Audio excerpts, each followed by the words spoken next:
ایک دن آئے گا کہ یہ کائنات پوری اللہ تباہ کر دے گا. یہ ایسے نہیں چلے گی جیسے ہمیں نظر آ رہی ہے. وَحُمِلَتِ الْأَرْضُ وَالْجِبَالُ، یہ قرآن کی بلاغت ہے کہ زمین اور پہاڑوں کو اٹھایا جائے گا.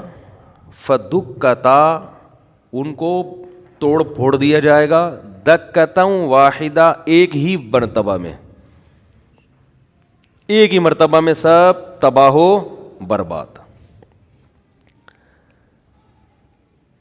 دیکھیں ماضی کی خبر اور فیوچر کی خبر، یہ دونوں چیزیں ہمیں، یہ ایسی خبریں ہیں نہ انسان فیوچر میں جھانک کے دیکھتا ہے کہ کیا ہو رہا ہے، نہ پاسٹ میں اس کو پتہ ہوتا ہے کہ کیا ہوا. پاسٹ میں جب کوئی خبر دے گا تو پتہ چلے گا.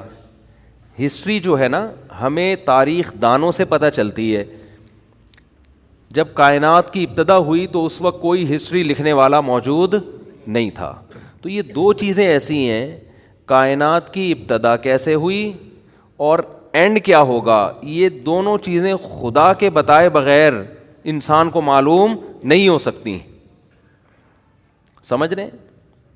یہ پتہ ہی نہیں چل سکتا انسان کو کہ یہ ہوگا کیا فیوچر میں. مثال کے طور پر آپ نے کل صبح ناشتے میں کیا کھانا ہے، یہ کوئی سائنسدان بتا سکتا ہے آپ کو؟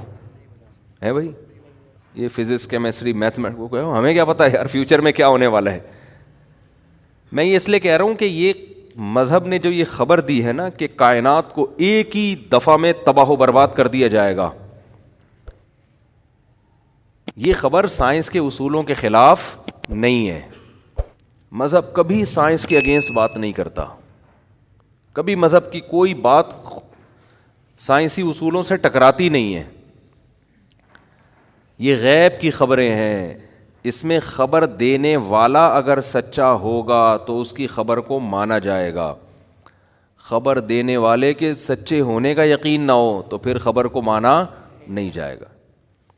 تو اس پر اللہ نے دلائل قائم کیے کہ محمد صلی اللہ علیہ وسلم اللہ کے پیغمبر، بھیجنے والا اللہ ہے. اس پہ ایک الگ بیانات میرے مستقل ہو چکے ہیں، ابھی میں اس کو نہیں چھیڑتا. فَإِذَا نُفِخَ فِي الصُّورِ نَفْخَةٌ وَاحِدَةٌ وَحُمِلَتِ الْأَرْضُ وَالْجِبَالُ فَدُكَّتَا دَكَّةً وَاحِدَةً، ایک ہی مرتبہ میں اس پوری کائنات کو تباہ و برباد کر دیا جائے گا، اور میری اور آپ کی ترقی جو آسمان کی بلندیوں تک پہنچ چکی ہوگی، ایک ہی دھماکے میں وہ ساری ترقی خاک میں مل جائے گی. اسی کو قرآن کہتا ہے لا تغرنکم الحیات الدنیا، یہ دنیا کی زندگی تمہیں دھوکے میں نہ ڈالے. اتنا بڑا دھوکہ ہے نا، اس سے بڑے بڑے سائنٹسٹ، بڑے بڑے اسکالرز، بڑے بڑے ذہین دماغ دھوکے میں آئے ہوئے ہیں. دنیا کی زیب و زینت کو دیکھ کر کیسا انسان متاثر ہوتا ہے، وہ سمجھتا ہے کہ ایسا ہی رہے گا. بھئی ایسا نہیں رہے گا. ایک موت اس کائنات پہ آئے گی اور ایک قیامت آپ کی اپنی باڈی پہ آئے گی جو موت کی صورت میں ظاہر ہوگی. کتنی ترقی کر لیں، کتنا پیسہ کما لیں، کتنی عزت حاصل کر لیں، کچھ بھی کر لیں، بالآخر جانا کہاں ہے؟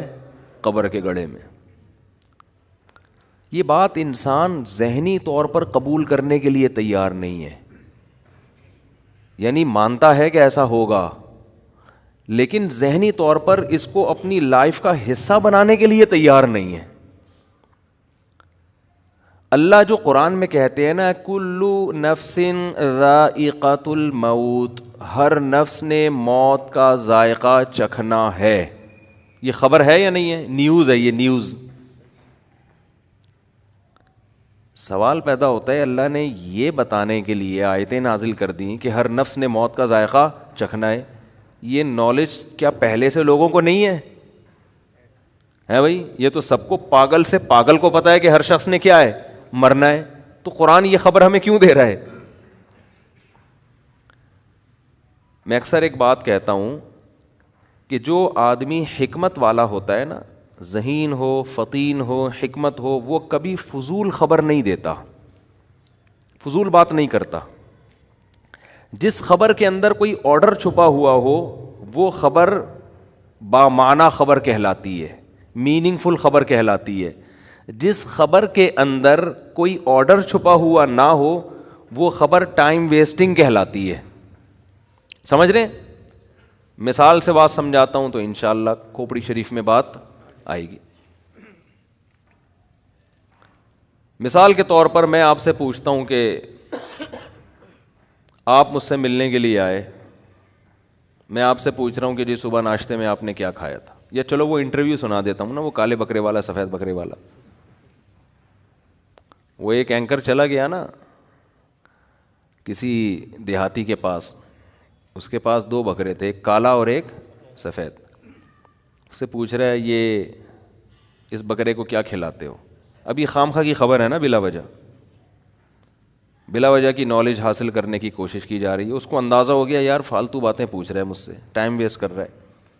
اس نے کہا کالے والے کو یا سفید والے کو؟ اس نے کہا کالے والے کو. کہا لوسن کھلاتا ہوں. کہا سفید کو؟ اس کو بھی لوسن کھلاتا ہوں. اس نے کہا اچھا بھائی. اس نے کہا اچھا یہ بتاؤ کہ کالے والے کی قیمت کتنی ہے, سوری ان دونوں بکروں کی قیمت کتنی ہے؟ اس نے کہا کالے والے کی یا سفید والے کی؟ اس نے کہا کالے والے کی بتا دے. اس نے کہا کالے والے کی قیمت جو ہے وہ 50,000 ہے. کہا سفید والے کی؟ کہا سفید کی بھی 50,000 ہے. اچھا بھائی. اس نے کہا اچھا یہ بتا دونوں کو چرانے کے لیے ٹہلانے کے لیے نکلتا ہے؟ اس نے کہا کالے والے کو یا سفید والے کو؟ اس نے کہا کالے والے کو. کہا ہاں چراتا ہوں اس کو. کہا سفید کو؟ سفید کو بھی چراتا ہوں. اس نے کہا کمبخت جب تو سارے کام کالے والے سفید والے کے ساتھ ایک جیسے ہی کرتا ہے تو یہ کالے والے اور سفید والے کی تو نے پخ کیوں لگائی ہوئی ہے؟ کہتا اصل میں بات یہ کہ کالا والا میرا ہے اور سفید والا کا وہ بھی میرا ہے. سفید والا وہ بھی میرا. یہ انٹرویو اس نے ایسا الٹا کیوں دیا؟ اس کو تھا کہ یار یہ خامخواہ کی معلومات لے کر میرا ٹائم ضائع کر رہا ہے, چینل کے لیے ریکارڈنگ کر رہا ہے, مجھے تو دھیلا نہیں مل رہا نا, مجھے تو 5 روپے نہیں مل رہے, یہ تو چینل پہ چلا دے گا, اس کو تو پیسے ملیں گے, ہمیں کیا مل رہا ہے اس کا؟ نہ ثواب مل رہا ہے نہ پیسے. تو اس نے اس کا یہ علاج سوچا. ایک آدمی نے کسی سے پوچھا کہ تیری بیوی کیسی ہے, خوبصورت ہے بدصورت ہے؟ اس کو غصہ آ گیا, تو کیوں پوچھ رہا ہے؟ کہہ رہے جنرل نالج کے لیے پوچھ رہا ہوں میں, جنرل نالج. تو اب جنرل نالج بذات خود کوئی کمال کی بات نہیں ہے, خام خواہ میں چیزوں کا پتہ ہو. اسی سے ایک بات اور میں آپ کو بتا دوں, یہ جو ہمارے حافظ بچوں کے لیے کورسز کروائے جاتے ہیں ان کو یہ یاد ہوتا ہے قرآن میں ٹوٹل آیتیں کتنی ہیں, صحیح ہے نا؟ چلیں صورتیں کتنی, وہ تو آسان سی بات ہے, اتنی نالج تو ضروری ہے. ایک چلو یہ بھی پتہ چل گیا ٹوٹل آیتیں قرآن میں اتنی ہیں, یہ بھی ٹھیک ہے, نالج کی بات ہے, ان میں کوئی اتنا دماغ تو لگ نہیں رہا. ان کو یہ بتایا جاتا ہے آیت نمبر یہ ہے, اور فوراً وہ آیت پڑھنا شروع کر دیتے ہیں. میں نے بھی ایسے بچے دیکھے ہیں, ان کو یہ بتایا جاتا ہے یہ والی آیت, تو فوراً وہ آیت پڑھنا, نمبر سے آیتیں یاد کر لیتے ہیں. اس کام میں محنت بہت ہے, آؤٹ پٹ اس کا کچھ بھی نہیں ہے, الا ماشاء اللہ شاید تھوڑا سا فائدہ ہو جائے اس کا. بھائی جب بچے نے قرآن حفظ کر لیا ہے تو آپ اس کو اس لحاظ سے تو پریکٹس کروائیں کہ آپ جب اسے کوئی ٹاپک دیں تو وہ اس ٹاپک کے حساب سے آیتیں پڑھنا شروع کر دے. نمبروں پہ دماغ میں یاد کرانا, یہ اس کی کیوں ٹینشن دے رہے ہو اس کو؟ یہ نالج ایسی ہے جس کا کوئی خاص فائدہ نہیں ہے, دماغ بہت لگ رہا ہے. آپ نے نہیں دیکھا ہوگا میں کبھی نمبروں سے آیتیں بتا رہا ہوں, کوئی دلائل دے رہا ہوتا ہوں, میں قرآن کی آیت پڑھ رہا ہوتا ہوں کیونکہ میں حافظ ہوں تو میں آیت پڑھ سکتا ہوں, تو مجھے نمبر یاد کرنے کی کیا ضرورت ہے؟ آپ کہہ سکتے ہیں ڈاکٹر ذاکر نائک بھی تو نمبر پیش کرتے ہیں. ڈاکٹر ذاکر نائک صاحب حافظ قرآن نہیں ہے, حافظ قرآن نہیں ہے.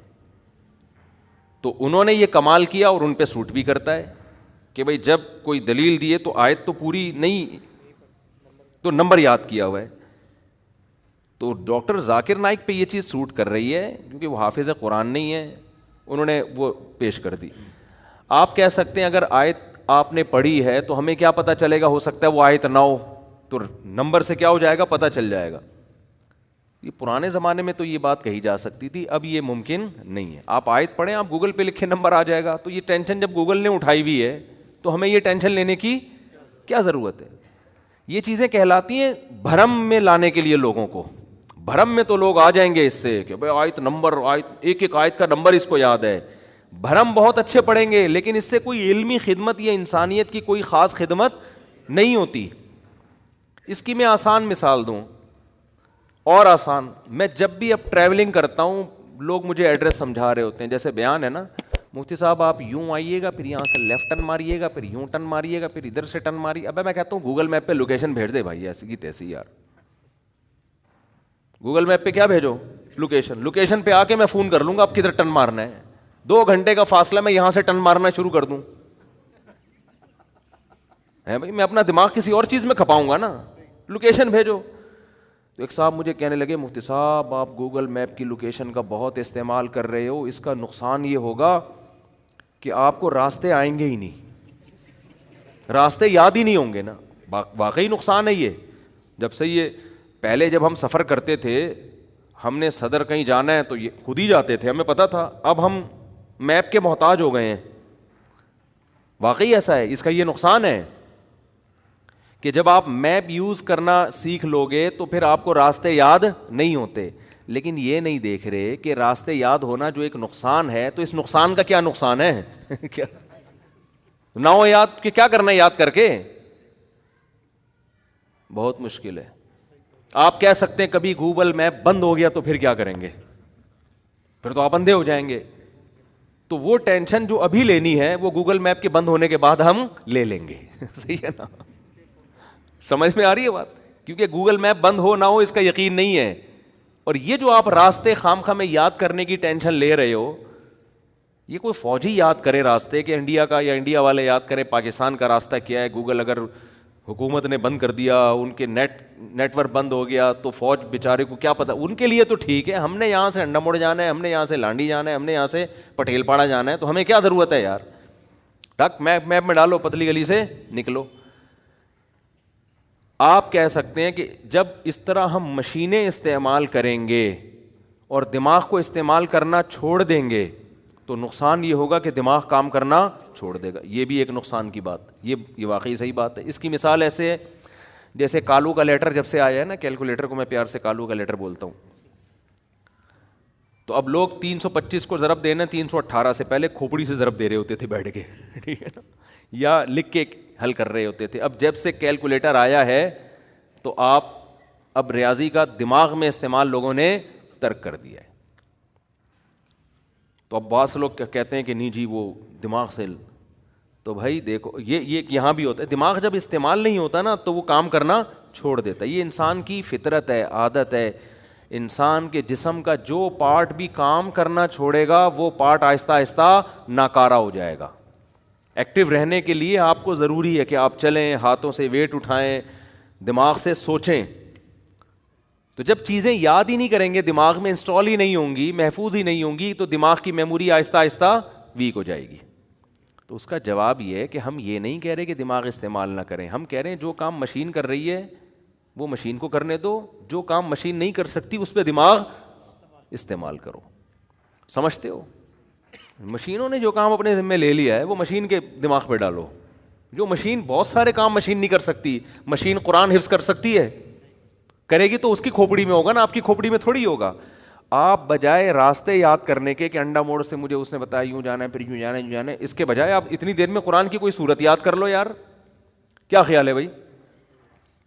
کوئی صورت یاد کر لو قرآن مجید کی, کوئی انگلش کا کوئی اچھا سا جملہ یاد کر لو. آئی لو یو جواب میں آئی لو یو ٹو, یہ رٹا لگا کے یاد کر لو, یہ یاد کر لو. اس کے بہت فائدے ہوں گے, آپ کی 4 شادیاں ہو سکتی ہیں اس سے. کوئی کسی ڈھنگ کی چیز میں دماغ کو لگاؤ. سمجھتے ہو؟ تو اس لیے خام خواہ کے بھرم میں لانا لوگوں کو. ہمارے ایک استاذ ہیں, میرے شیخ و مرشد جن سے میں بیعت ہوں, میں ان کے ساتھ حج پہ گیا تو انہوں نے اسکائپ پہ بات کرنی تھی یا اور کوئی ویڈیو کال کرنی تھی, کیا کرنا تھا. انہوں نے کہا کہ بھئی یہ سافٹ ویئر جو بھی ہے انہوں نے انسٹال کیا وغیرہ وغیرہ, انہوں نے بات کی. تو ان کا اسسٹنٹ تھا ان کے ساتھ نا, وہ لیپ ٹاپ کا ماہر تھا, وہ سارے کام ان کو کر کے. میں نے کہا حضرت آپ یہ خود سیکھ لیں. انہوں نے کہا یار جو کام وہ کر سکتا ہے میں کیوں سیکھوں, وہ میرا کام جب اس سے ہو رہا ہے تو میں کچھ اور سیکھوں نا.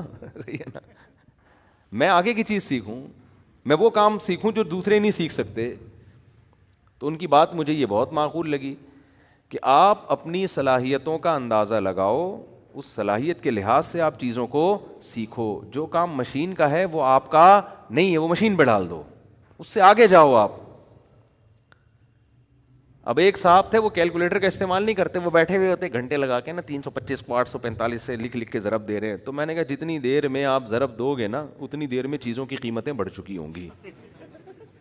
یہ چیز 325 کی رہے گی نہیں, یہ 340 کی ہو چکی ہوگی. ٹھک کر کے کیلکولیٹر میں ڈالو, وہ بتا دے گا بس, اور کچھ نہیں کرو.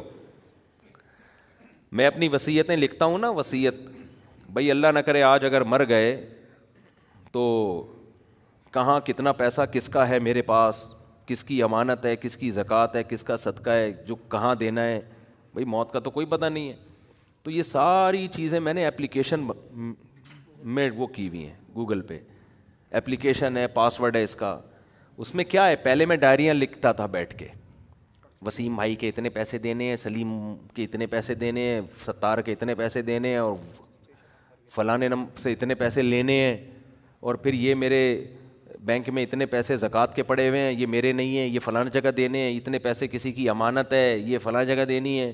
ایک ایک چیز. پھر اس میں جو تبدیلی ہو رہی ہے وہ روزانہ بیٹھ کے, جب سے میں تلاش میں تھا کوئی ایپ آ جائے تو پتہ چلا جی ایک ایسی اچھی اپلیکیشن آئی ہوئی ہے, ٹک کر کے اس میں فوراً سارا سیٹ اپ کر دیا, اس کا پاسورڈ شیئر کر دیا, اور اسی میں وصیت نامہ لکھ دیا, اور اسی کی پی ڈی ایف بھی, تاکہ اس میں کسی کو یہ شبہ نہ ہو کہ کوئی چینجنگ کی ہے. تو پی ڈی ایف بھی, پی ڈی ایف میں تو چینجنگ نہیں ہوتی نا.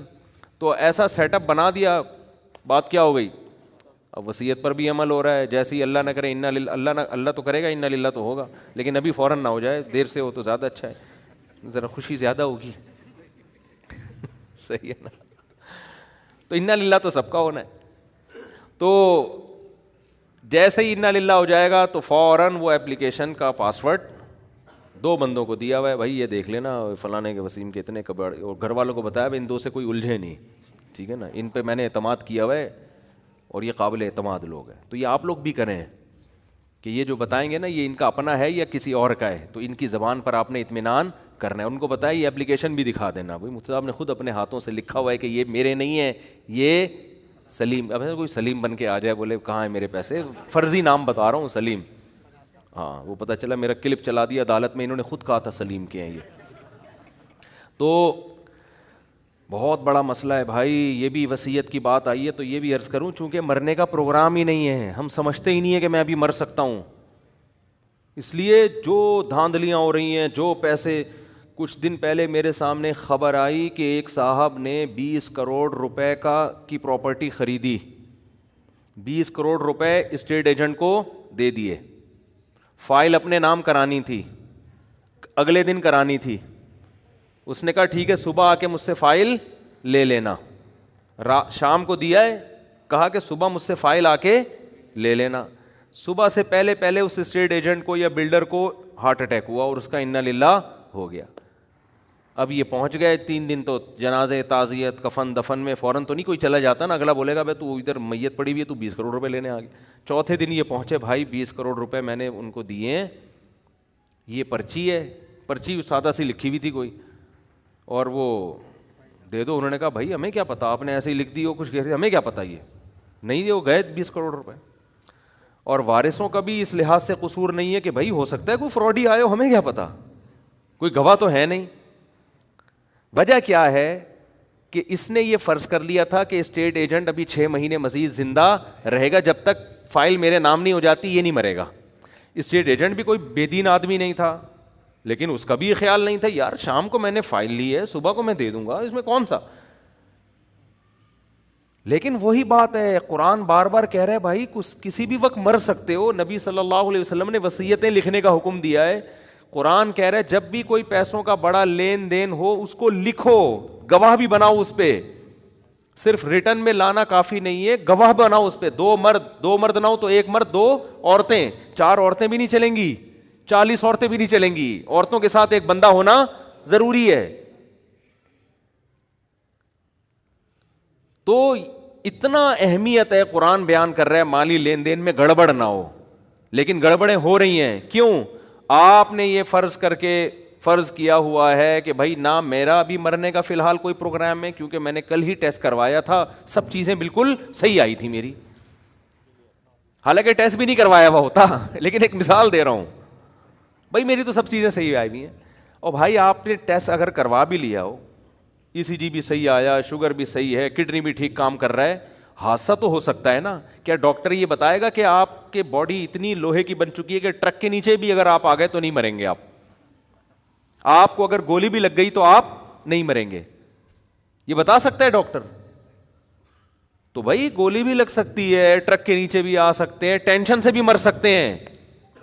آپ کی دوسری شادی ہو گئی, ڈھام مر گئے آپ, پتہ چل گیا پہلی والی کو, یہ بھی ہو سکتا ہے, حقیقت ہے یہ. آپ نے چھپ کے شادی کی ہوئی تھی, پہلی بیوی کو پتہ چل گیا, اور جب وہ اس نے ری ایکشن کیا تو آپ مر گئے. ٹینشن سے کچھ بھی ہو سکتا ہے, یا تو وہ مر گئی یا آپ مر گئے.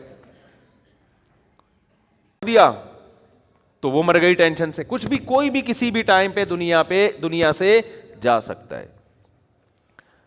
تو اس لیے یہ وصیتیں گوگل ڈرائیو پہ یا ان چیزوں پہ کہیں سیو رکھا کرو اپنی. آپ کو یہ ہر وقت احساس ہونا چاہیے بھائی اس ٹائم پہ اگر مر گیا تو میرے وارثوں کو کسی قسم کی کوئی کنفیوژن نہیں ہونی چاہیے. ان کو پتہ ہو کس کا پیسہ کہاں ہے, کس کو دینا ہے, کیا کرنا ہے.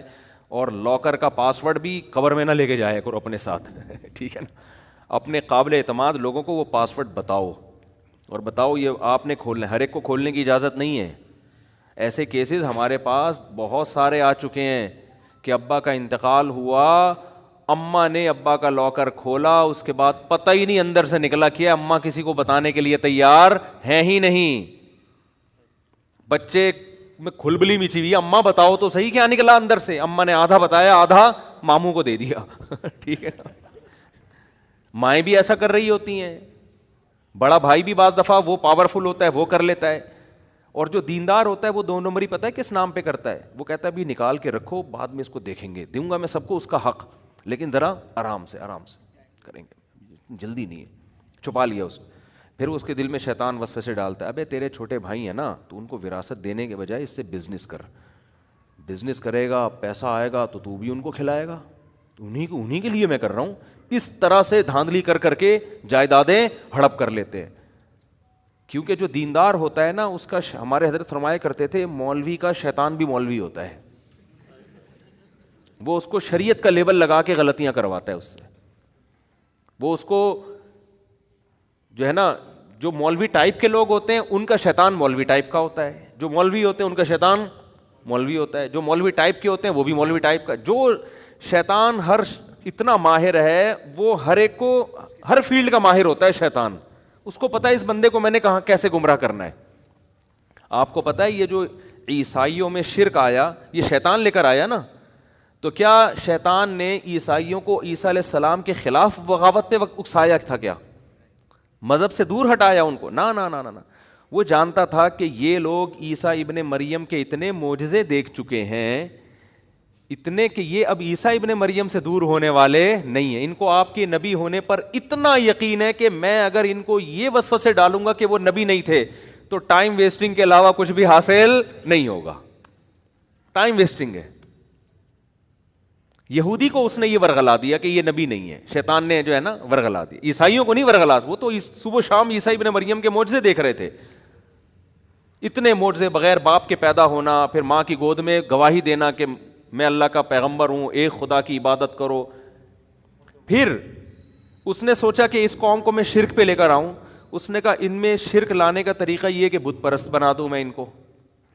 اس نے کہا, شیطان نے بولا یہ بھی پاسبل نہیں ہے. وہ عیسائیوں کو جانتا تھا. عیسیٰ ابن مریم توحید پر اتنا کچھ کہہ کے چلے گئے ہیں کہ بت پرستی اس قوم میں کبھی بھی نہیں آ سکتی.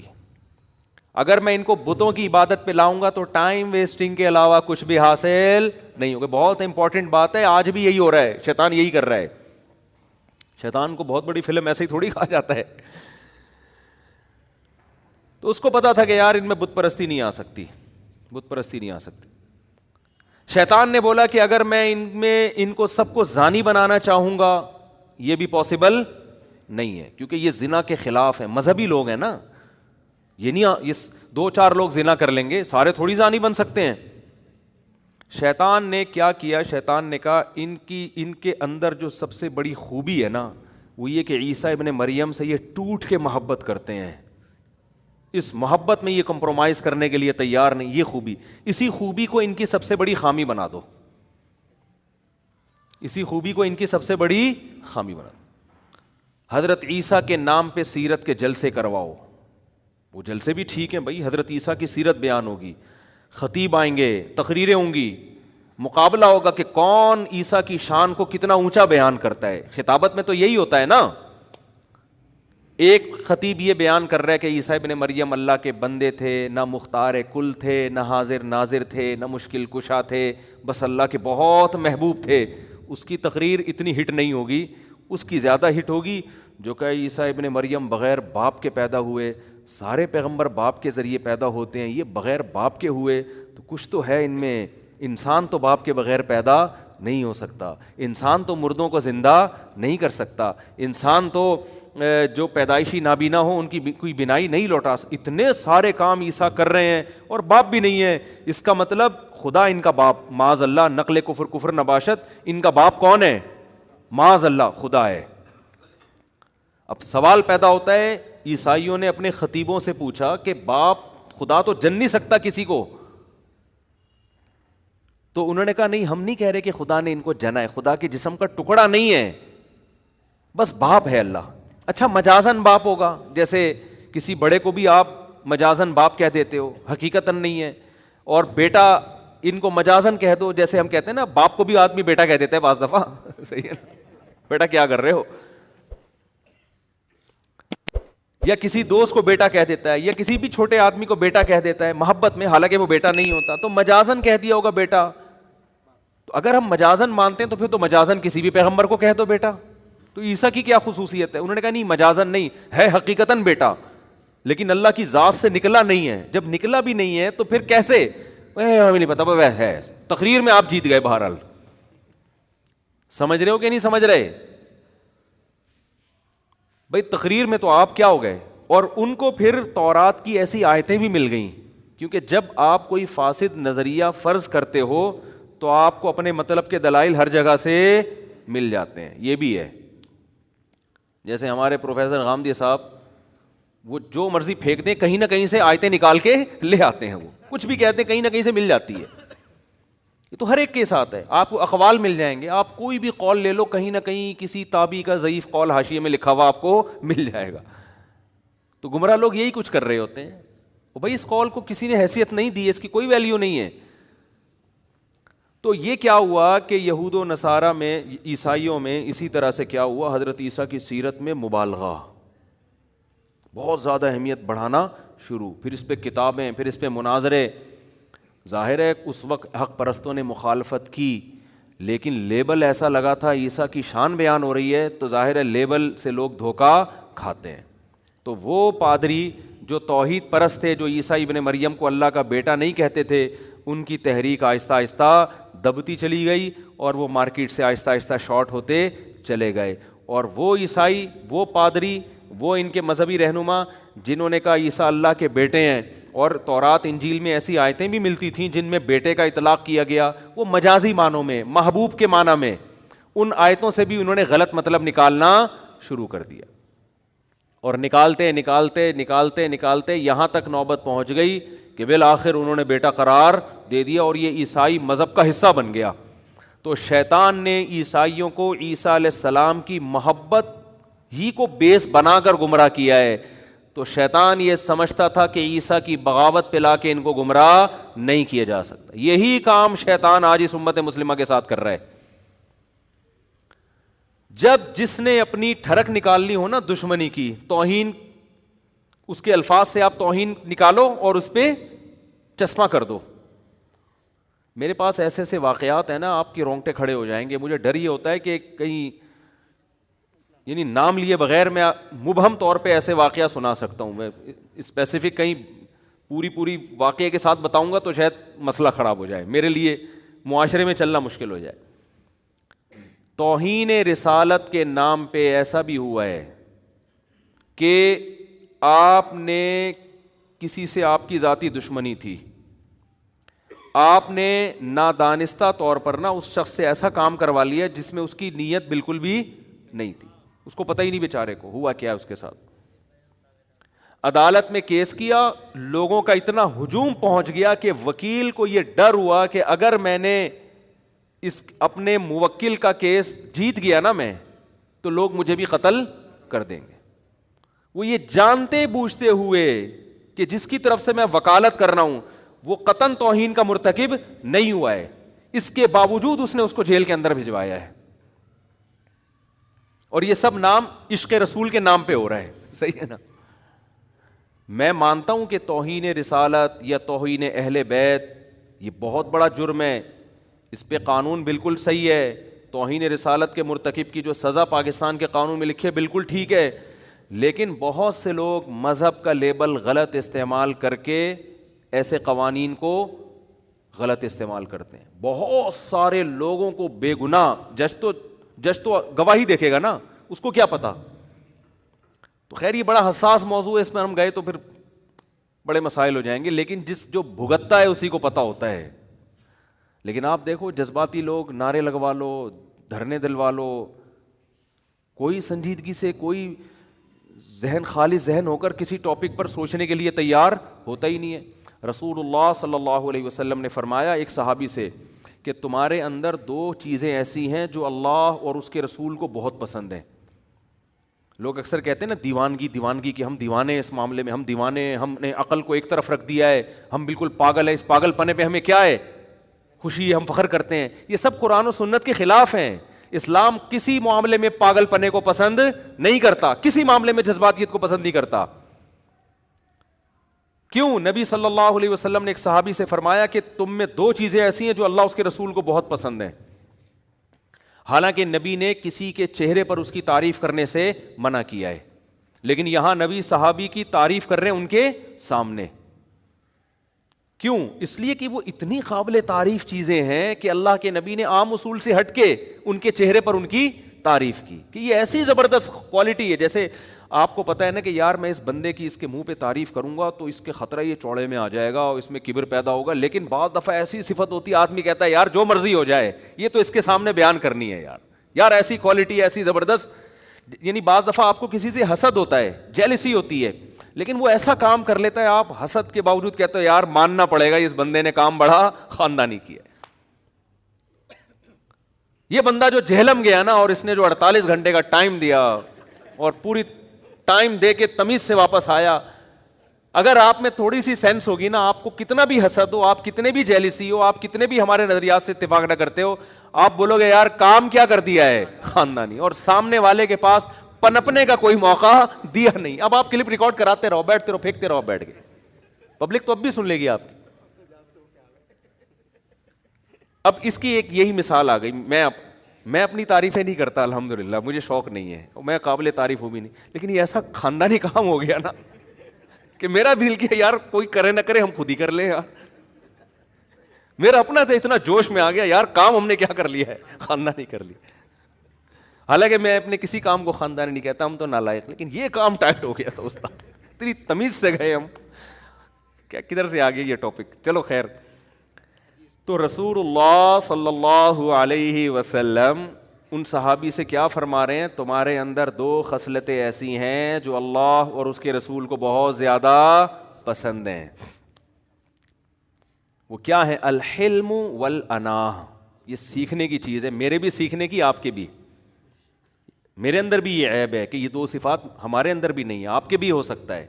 یہ سیکھنے کی چیز ہے. فرمایا ایک حلم, حلم کہتے ہیں برداشت, ایک ہے الاناہ, اناہ کہتے ہیں جلد بازی کے اگینسٹ, یعنی جلد بازی نہ ہو, ہر چیز میں آپ میچور سنجیدہ ہو کے اس کے تمام پازیٹیو نیگیٹو پہلوؤں پہ غور کر کے فیصلہ کریں آپ. یہ جو ہے نا ایک دم کھوپڑی گھوم گئی میری, یہ جو آج کل ایک فیشن ہے, بھائی فلاں نے ایسی بات کی میرے تو کھوپڑی گھوم گئی, میں تو کرتا. ابے بھائی تو کھوپڑی تیری جس کے سامنے گھومی ہے, اگر اس کی تھوڑی سی گھوم گئی نا, تیری پوری 180 ڈگری پہ گھوم جائے اور اس کی صرف 1 ڈگری گھوم جائے. وہ اتنا پاورفل ہے کہ اس کا 1 ڈگری تیرے 180 ڈگری پہ بھاری ہوگا. تو کر کے کیا آیا ہے؟ ہمارے ایک جاننے والے نا بھری محفل میں اپنے باس کو یعنی فحش گالیاں دے کے آ گئے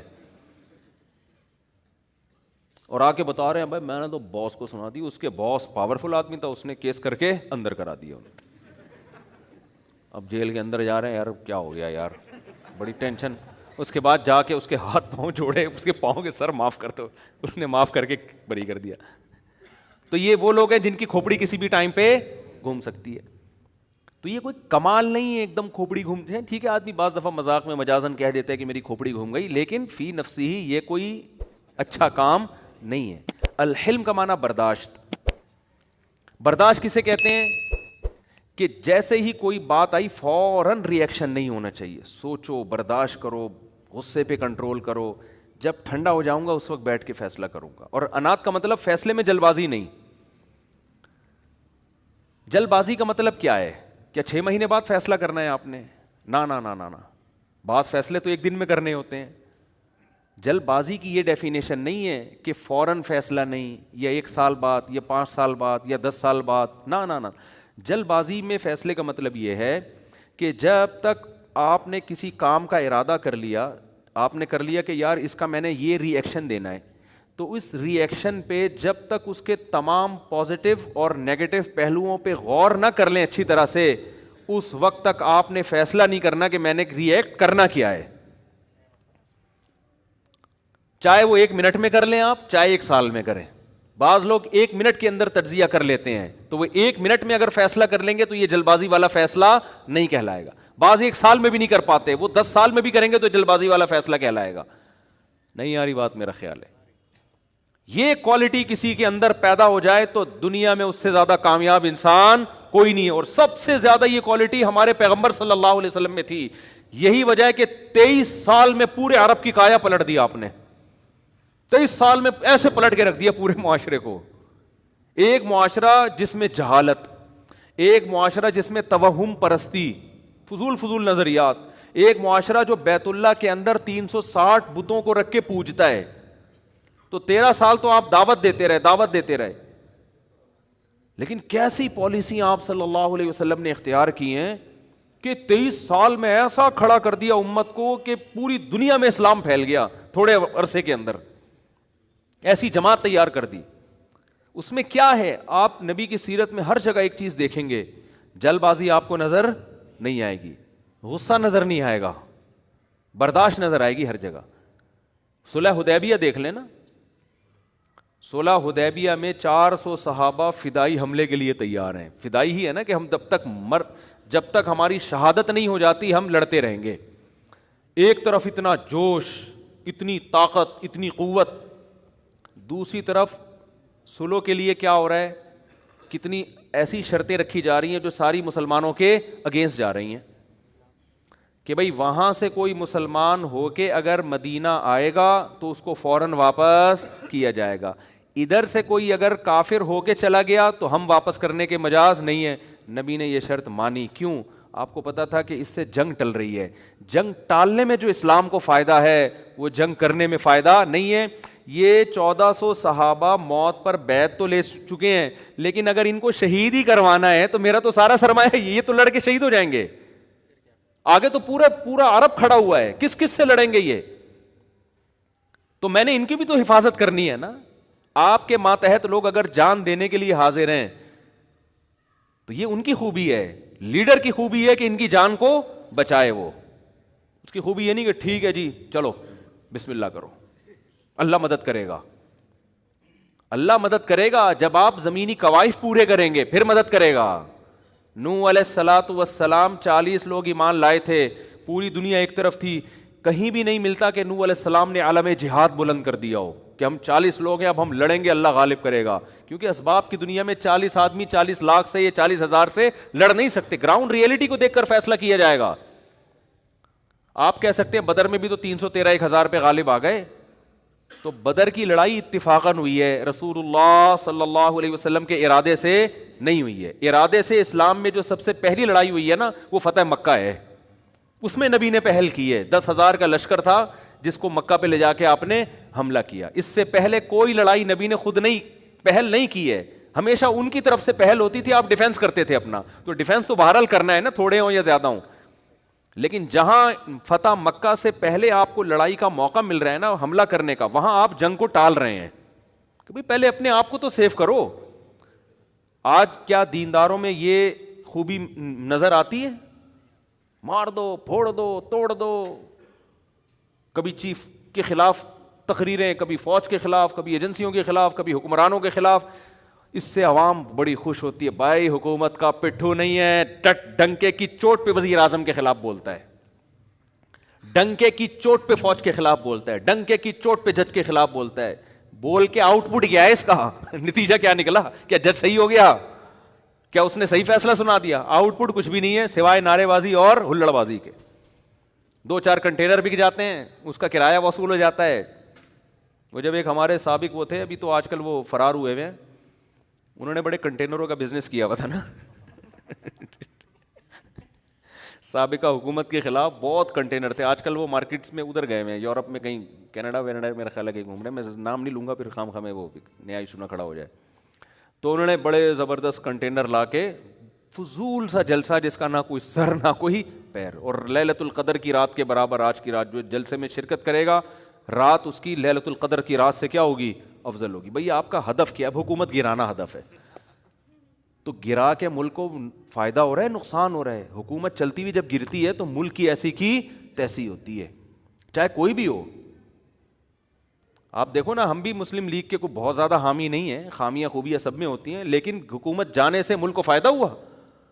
ایماندار لیڈر آئے نہ آئے وہ ایک الگ بحث ہے, میں بھی کوئی پی ٹی آئی کی طرف نہیں جا رہا, لیکن جو آپ ماہرین سے ملو گے وہ کہیں گے بھائی حکومت اپنا ٹائم کمپلیٹ کرے, پھر بے شک دوسرا آدمی آئے, پھر آپ اس پہ بحث کریں, ایماندار ہے, نیک ہے, جو بھی ہے, جو ہم بھی کرتے رہتے ہیں کبھی کبھار غلطی سے, جو کرنا نہیں چاہیے, کیونکہ ایک نیا ایشو کھڑا ہو جاتا ہے کہ آپ نے عمران خان کو اچھا آدمی کیوں بول دیا. تو ہم نے کون سا قرآن حدیث بیان کر رہے ہیں, اپنی رائے بیان کیا, بھائی ہو سکتا ہے ہم سے غلطی ہوئی ہو, تو اس میں کیا ایسا, تو اس لیے میں نے یہ ٹاپک ہی چھوڑ دیا ہے. لیکن اصولی طور پر کیا ہے کہ ہمارے عوام بھی جذباتی, کسی لیڈر نے بھی کنٹینر لا کے رکھ دیے اسلام آباد میں, اس وزیر اعظم کو گراؤ. ایسا نہیں ہے کہ عوام پہلے ماہرین سے کوئی رابطہ کرے کہ بھائی کیا اس سے ملک کو, فی الحال یہ حکومت اگر چلی گئی ہمارا لیڈر تو آ جائے گا لیکن ملک کی واٹ تو نہیں لگ جائے گی کہیں, اس سے کسی کو کوئی غرض نہیں. بس مہنگائی بڑھ گئی ہے اور پیٹرول مہنگا ہو گیا ہے, گرا دو اس کو. ابے گرانے سے مہنگائی ڈبل ہو جائے گی. آپ دیکھو نا, حکومت گئی تو یہ گوادر والا پروجیکٹ کتنی تیزی سے بڑھ رہا تھا, اس کی ایسی کی تیسی ہو گئی کہ نہیں ہو گئی؟ ہم نے تو 2023 کی خوشخبریاں سنائی بھی تھی لوگوں کو, میرے بیانات ہیں میں نے سارے ہٹوائے اپنے بیانات. ہٹا یار, لوگ ہمیں ماریں گے پکڑ کے کہ 2023 میں ہم سونے کے نوالے کھائیں گے. میرے بیانات ہیں, پروجیکٹر پہ پورا کیلکولیشن کر کے میں سمجھا رہا ہوں کہ ادھر گوادر پورٹ بنے گی, ادھر سے کنٹینر سے اتنا ٹیکس لیا جائے گا, اتنا ٹیکس ہے تو پھر اتنا ہمارا جو ہے نا سرمایہ بڑھنا شروع ہو جائیں گے. پوری کیلکولیشن کر کے میں نے 5-10 سال پہلے پوری کیلکولیشن کر کے بتایا کہ انشاءاللہ 2023 میں کھلا کھائیں گے تو ننگا نہائیں گے, معذرت کے ساتھ. لیکن وہ کیا ہے کہ گورنمنٹ کی کو کمپلیٹ ہی نہیں کرنے دیا گیا پروجیکٹ. وہ پروجیکٹ ابھی چل رہا تھا کہ حکومت گئی, جس سے گرین بس کا سارا یہ جو ہمارا کراچی کھدا پڑا ہوا ہے, سارے پروجیکٹ جہاں تھے وہیں کے وہیں دھرے کے دھرے. اب نئی حکومت آ کے تو اس کو تو بہت ٹائم لگتا ہے اس کو اٹھانے میں, لیکن قوم کے سامنے آپ یہ باتیں نہیں کر سکتے. قوم ہے جذباتی, اس کو نعرے مہنگائی ہو گئی اڑا دو, یہ کر دو, فلانا کر دو. تو بس یہ ہر گھر میں بھی یہی چل رہا ہے. بیگم نے الٹی بات کی, رکھ کے لگا دیا نا رکھ کے لگا دیا. ابے بھائی ہو سکتا ہے یہ آپ کو الٹی لگ رہی ہو, یہ بات حقیقت میں الٹی نہ ہو. سنو تو صحیح, تحقیق تو کرو.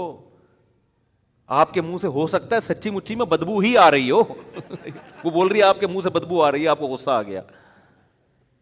اسی طرح بیگم نے آپ کے موبائل میں کسی کا نمبر دیکھ لیا, ایک دم بدگمان ہو گئی, یہ کون ہے بھائی, یہ لڑکی کون ہے بھائی. ہو سکتا ہے یار آپ کی چچی ہو, آپ کی ممانی ہو, لیکن ایک دم جوش میں. یہ ہماری قوم کا ایک المیہ ہے, یہ اس کا غذاؤں سے بھی بڑا گہرا تعلق ہے, خوب سمجھ لو. یہ جو غذائیں ہیں نا, غذائیں, ان سے بہت گہرا تعلق ہے اس کا. نیند پوری نہ ہونے سے, غذا صحیح نہ ملنے سے, ڈپریشن سے, یہ تمام چیزیں آدمی کو جذباتی بناتی ہیں, اور اس کا کلچر سے بھی تعلق ہے, کلچر ہی جذباتی والا ہے. میں نے تو بہت ساری قوموں کو دیکھ لیا نا, مجھے پتہ چل جاتا ہے کون سے لوگ ایسے ہیں جن میں ٹھہراؤ ہے, کون سے لوگ ایسے ہیں جن میں ہلڑ بازی. مثال کے طور پر آپ بعض علاقے ایسے ہیں جس میں اگر آپ کی بائک کسی کی بائک سے ٹکرا گئی تو بعض قومیں ایسی ہیں وہ کہے گا, ہنسے گا, ارے یار تھوڑا احتیاط ہے, چلے جائے گا. بعض جگہوں پر ایسا ہوتا ہے ٹکرا ہوا, اندھا ہے, نظر نہیں آتا ہے, وہ بھی آگے جواب دے گا میں اندھا نہیں, تو اندھا ہے. لڑ رہے ہیں گتھم گتھا, ابے تم نہ اس کو کوئی فائدہ ہو رہا ہے اس لڑائی کا, نہ اس کو کوئی فائدہ ہو رہا ہے, ٹکرا گئی, السلام علیکم وعلیکم السلام, چلو بھائی آئندہ احتیاط کرو. اگلا بھی خود ہی سوچے گا یار اس طرح بائک ٹکرا بھی سکتی ہے, اب طرح تمیز سے چلو. یہ کلچر ہے, گھروں میں بھی ایسا ہی ہے, خاندانوں میں بھی ایسا ہی ہے کہ بعض جذباتی ہوتے ہیں. ہمیں یاد ہے ہمارے جب گارڈ وارڈ آنا شروع ہوئے نا تو کچھ تو آئے چلے گئے, تو میں نے دیکھا کچھ ہمارے گارڈ ہیں جو ایک دم سے کھوپڑی گھوم جاتی ہے ان کی. میں کہیں گاڑی اپنی پارک کر رہا ہوں, آگے رکشے والا کھڑا ہے, تو ہم رکشے والے سے ہم چاہ رہے تھے یار تھوڑا آگے لے جاؤ ہمیں گاڑی, یہاں آپ تو چھوٹی سی رکشہ ہے, آپ کہیں بھی لے جا سکتے ہو, تو آرام سے نا. میں نے ایک دن دیکھ لیا, میں نے اس کو بلایا, میں نے کہا بھائی یہ تیرے باپ کی سڑک تو نہیں ہے نا, یہ رکشہ تیرے باپ کا ہے نہ, ہم کوئی گورنمنٹ کے کوئی آفیسر ہیں جو آ کے, اول تو یہ حکومت کے کسی آفیسر پہ بھی یہ چیزیں زیب نہیں کرتی ہے, تو تکبر ہے. وہ اگر کہہ رہا ہے نہیں ہٹ رہا میں تو نہ ہٹے, وہ ہمارے جیسی جتنی اس کی جگہ اتنی ہماری جگہ ہے. اس کو سمجھا کے نا, خیر وہ بیچارہ اللہ اس کو دنیا اور آخرت کی بھلائی ہے, پھر صحیح ہو گیا ہوگا, وہ ابھی یہاں ہے نہیں لیکن صحیح ہو گیا ہوگا میرا خیال ہے. تو یہ چیز یہ بہت مشکل سے ٹھیک ہوتی ہے, یہ چیز یہ انسان میں انسٹال ہو جاتی ہیں ایسی چیزیں کہ ایک بات آرام سے کہی جا سکتی ہے اور آپ اس کو الٹے طریقے سے کہنا شروع کر دو.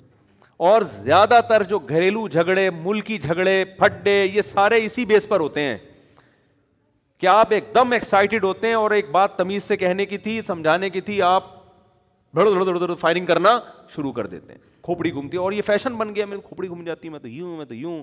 تو وہ جتنے سارے حادثات ہوتے ہیں کھوپڑی گھومنے والوں کے ساتھ ہی ہوتے ہیں, نارمل لوگوں کے ساتھ زیادہ تر حادثات نہیں. ان کے ساتھ بس ایک ہی حادثہ ہوتا ہے, کبھی دوسری شادی ہو جاتی ہے ان کی, اس کے علاوہ ان کے حادثہ ہوتے ہی نہیں ان کے ساتھ. تو تمام پہلوؤں پہ آپ نے غور کرنا. تو یہاں بھی ایسا ہی ہے کہ اللہ نے بتایا ہر نفس نے موت کا ذائقہ چکھنا ہے. تو آدمی کہتے ہیں اللہ یہ بتانے کی کیا ضرورت ہے, تو ڈاکٹر بھی بتاتے ہیں, تو ہم خود ہی دیکھ رہے ہیں, ہمارے دادا دنیا سے چلے گئے, نانا بھی چلے گئے, فلاں بھی چلے گئے, ہم بھی چلے جائیں گے. تو اللہ بتا رہا ہے کہ یہ میں تمہیں جو خبر دے رہا ہوں نا, اس کے اندر آرڈر چھپا ہوا ہے کہ ہر نفس نے موت کا ذائقہ چکھنا ہے. اٹ مینس کہ تم نے دنیا میں رہنا نہیں ہے, لہذا ایک آرڈر نہیں سینکڑوں آرڈر چھپے ہوئے اس کے اندر. یہ دنیا دل لگانے کی جگہ نہیں ہے, یہاں کی ٹینشنوں کو ٹینشن بس سمجھو ختم ہو جائے گی, یہاں کی خوشیوں پہ اترانے کی ضرورت نہیں ہے. بحریہ ٹاؤن میں پلاٹ مل گیا تو زیادہ چوڑے میں آنے کی ضرورت نہیں ہے, جانا کہاں ہے, قبرستان میں. اگر بحریہ میں پلاٹ خریدنے کے پیسے نہیں ہیں اور سارے دوست وہاں پر بلڈنگیں بنا رہے ہیں اور تم رکشے میں گھوم رہے ہو اور دیکھ کے حسرت کر رہے ہو, تو بھی ٹینشن لینے کی ضرورت نہیں ہے. جتنے دوست بحریہ ٹاؤن میں پراپرٹی بنا رہے ہیں 10 15 20 سال کے بعد مارکیٹ سے شارٹ, تم بھی قبر میں اتنے ہی تمہاری لاش پہ بھی کیڑے ہوں گے جتنے ان کی لاش پہ کیڑے ہیں, ٹھیک ہے نا, ٹینشن لینے کی ضرورت نہیں ہے.